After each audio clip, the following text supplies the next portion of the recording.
प्रधानमंत्री नरेंद्र मोदी ने शुक्रवार को अमृत भारत योजना के तहत 16 करोड़ 77 लाख रुपए की लागत से पुनर्विकसित टीकमगढ़ रेलवे स्टेशन का वर्चुअल उद्घाटन किया। इस अवसर पर मध्य प्रदेश के मुख्यमंत्री डॉक्टर मोहन यादव शाम 4 बजे टीकमगढ़ पहुंचे।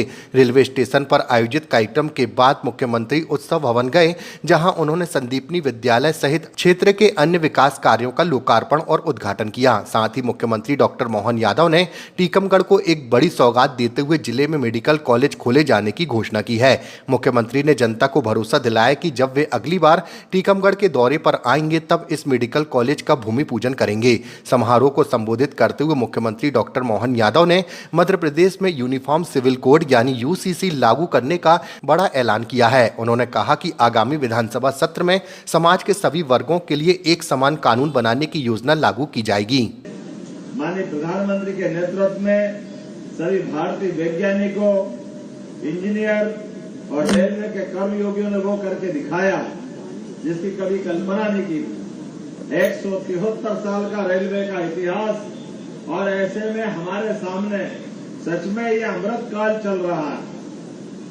शुरू से कोयले के धुएं और स्टीम से शुरू होने वाले इंजन से निकलते हुए धीरे धीरे करके डीजल, बिजली, अब आज तो हाइड्रोजन ट्रेन का शुभारंभ हुआ। जोरदार अभिनंदन करिए। दुनिया का बड़ा बदलाव हमारी रेलवे के माध्यम से हुआ है।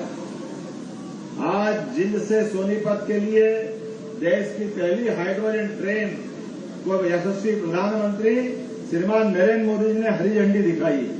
अब भारत उन गिने चुने देशों में शामिल हो गया जिसने इस स्तर पर जाकर के काम किया है।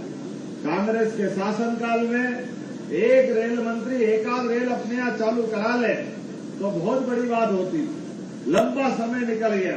लेकिन अब रेल दुनिया के सबसे बड़े देश, खासकर आबादी के क्षेत्र में, और दुनिया का सबसे युवा देश और आवागमन की दृष्टि से रेल के डब्बों के अंदर कई देश सफर कर रहे, इतनी बड़ी संख्या में यात्री रोज आवागमन करते। जोरदार अभिनंदन करें। ये रेल का नेटवर्क हमारा बदलते दौर में जिस प्रकार से चला है, मैं टीकमगढ़ वासियों को भी बधाई देना चाहूंगा।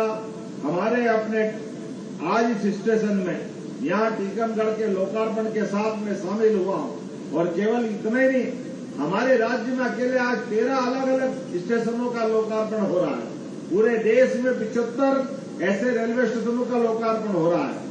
मुझे इस बात की प्रसन्नता है, मध्य प्रदेश में 80 रेलवे स्टेशन अमृत श्रेणी के बनने वाले हैं। ऐसे में हमारे लिए वो स्टेशन जो इतिहास, समृद्धशाली संस्कृति और गौरवशाली विरासत का प्रतिबिंब है, इनमें से 5 जनजाति गौरव स्टेशन के रूप में भी है। बालाघाट, छिंदवाड़ा, जुन्नारदेव, नैनपुर और ब्योहारी। मुझे इस बात की प्रसन्नता है, नक्सलवादियों के खिलाफ भी हमारी सरकार ने यशस्वी प्रधानमंत्री और माननीय गृह मंत्री जी के नेतृत्व में पूरे देश से नक्सलवादियों का सफाया हुआ। और मध्य प्रदेश वो राज्य है जिसने लाल सलाम को आखिरी सलाम सबसे पहले किया। जोरदार अभिनंदन करें अपने राज्य के नागरिकों। टीकमगढ़ के नए रेलवे स्टेशन के लोकार्पण की बधाई। यशस्वी प्रधानमंत्री के माध्यम से 20 राज्यों के 75 से ज्यादा स्टेशनों का लोकार्पण हुआ। ये रेलवे का एक तरह से अमृत काल है। देश के सभी स्टेशनों पर जिस प्रकार से काम चल रहा है, आज तो हाइड्रोजन ट्रेन की शुरुआत हुई। ये दुनिया के गिने चुने देश में ही है। मुझे इस बात की प्रसन्नता है कि हमारे जो सौगातें मिल रही, जनता भी अप्रिसिएशन कर रही और दुनिया भी मान रही। सबको बधाई।